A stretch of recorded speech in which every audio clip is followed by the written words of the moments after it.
Hey there, welcome back to Manotick StringWorks. Glad to have you here.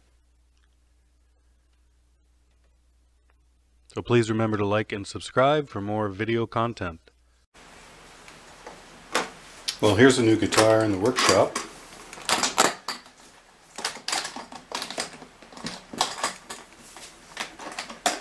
You can see it says Gibson on the case.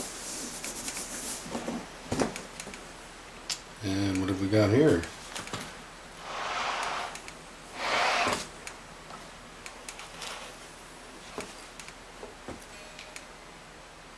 Gibson Les Paul Custom.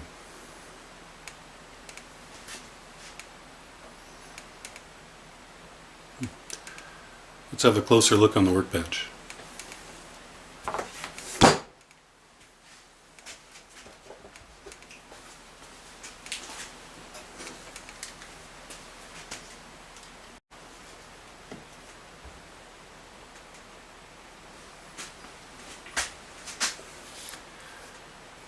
Here's a nice black Gibson Les Paul Custom.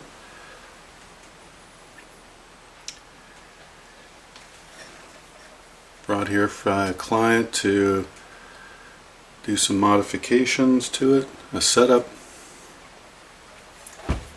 But I guess we have some questions to answer about this guitar first, right? So let's do a deeper dive.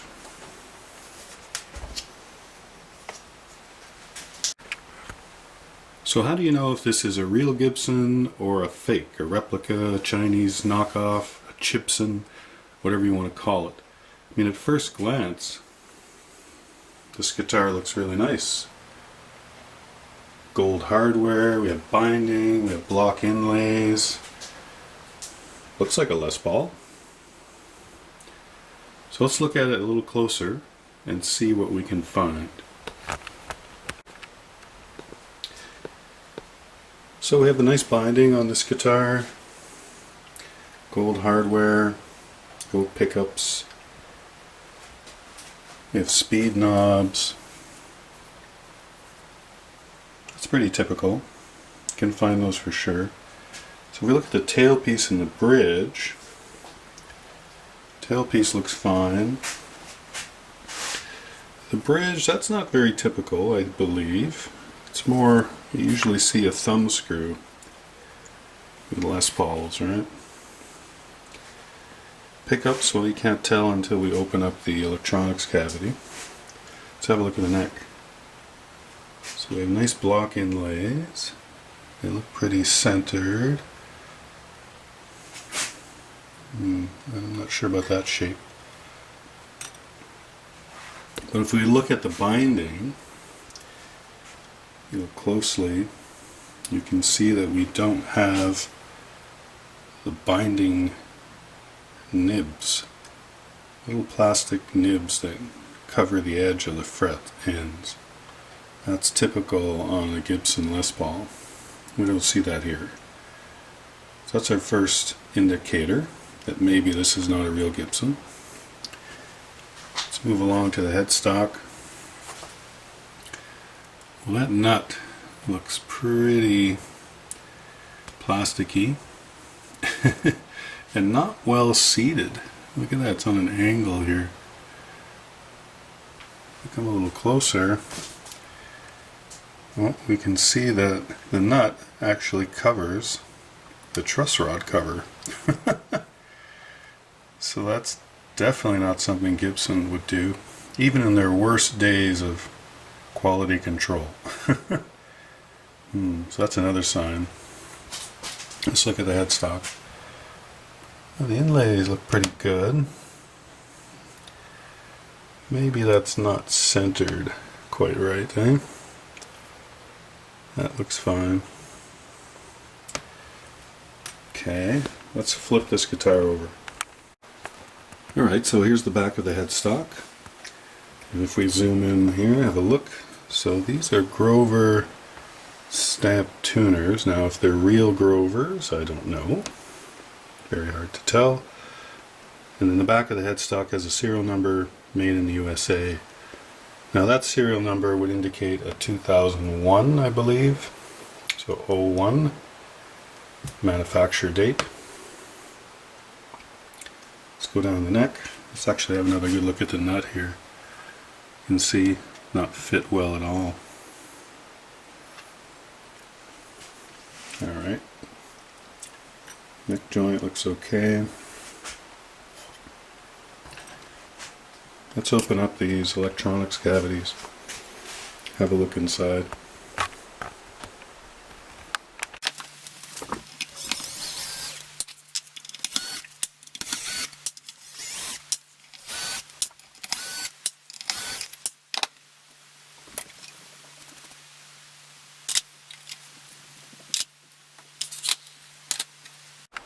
Alright, so now we have the back control plates off, and we'll have a quick look. And yeah, these are definitely not Gibson pots. They're not Brandt and Gibson, they're just dime sized pots. And the switch, well, hard to tell what kind of switch it is, but that's definitely not something Gibson would do. Alright, well, I'm pretty sure we can come to a verdict on this guitar. So this is no secret, the owner did not claim that this was a real Gibson. Told me right off the bat that it's a Chibson, or a fake Les Paul. But I thought it'd be fun just to point out some of the obvious things and, you know, make it a fake and a replica. Looks very nice from far, right? Good from far, but far from good. So it's here for a few things, a few modifications, upgrades. So let's have a look and see what we're going to do to this guitar. So the first thing the owner would like to do to this guitar is change the tuners for locking tuners. So we'll flip this over. And so like I said, I mean, these probably are not Grovers. They're fake ones. But the client has supplied these. So these are Goto or Gato, however you want to say it. Nice gold tuners, locking tuners. So of course, I have done a few of these recently. The most important thing is trying to see if these will actually just slip in replacement. And it's a good sign that we've got the screw hole at the bottom, like these Grovers. And probably will slide in without any fuss, but of course those are famous last words, right? So we're definitely going to change the tuners. Next thing we're going to look at is this headstock problem with the nut and the truss rod cover.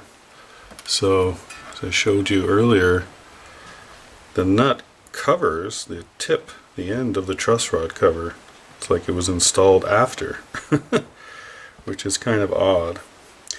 So the client's asked me to have a look at the nut and the truss rod cover and see what we can do. If I don't change the nut, if I reseat it, you know, maybe we can move this up a little bit or shave a little bit off the bottom of the truss rod cover. We shall see. So there's also a little bit of fret sprout, which is not unusual. We're just coming out of the winter. So clean up the fret ends a little bit, but the client's also asked me to do maybe a full fret level. Now that's because there's a lot of fret wear here on the first, second, third, fourth frets especially. But there's not a lot on the rest of the fretboard. So I'm wondering if we actually replace these 4 frets, then do a fret level. I think that might be the plan. But I'm going to check out all of the frets as they sit and see if they're level with the fret rocker, etc. before we do anything. So we're not done yet. The owner has also purchased some new pickups. So we have these Wilkinson humbuckers in gold. So here's the neck pickup. That would go there. Like that. And here's the bridge. So a matching pair. That would go there. So we'll see what difference that has. And it's also asked me to change the hardware, or the electronics I should say. So we have a nice kit here, a Les Paul kit from Hosco. So this has everything we need. So we have 500K audio pots, large size pots, we have a new switch, we have wiring, capacitors, and all the washers and hardware that are required. So it's a nice little kit. I've used these Hosco kits before. They're really good quality. They have nice diagrams too for wiring to make it easy to follow along. Les Paul can be a little confusing sometimes, especially routing everything. There you go. So these are the things that we're going to do to this guitar. So just like the Tele thin line modification videos that we just did, this will have to be in several parts because we have a lot of work to do. So I think I'll get started by checking the fretboard and the frets and having a look at that nut. Then we'll look at replacing the tuning machines. Hopefully that goes well and is straightforward. Then we can do the pickups and the electronics. And then once all those modifications are done, we can level the fretboard, maybe change these first 4 frets, and get this playing really nicely. Alright, looking forward to it. So thanks for watching. We'll see you in the next video. Take care. Bye for now.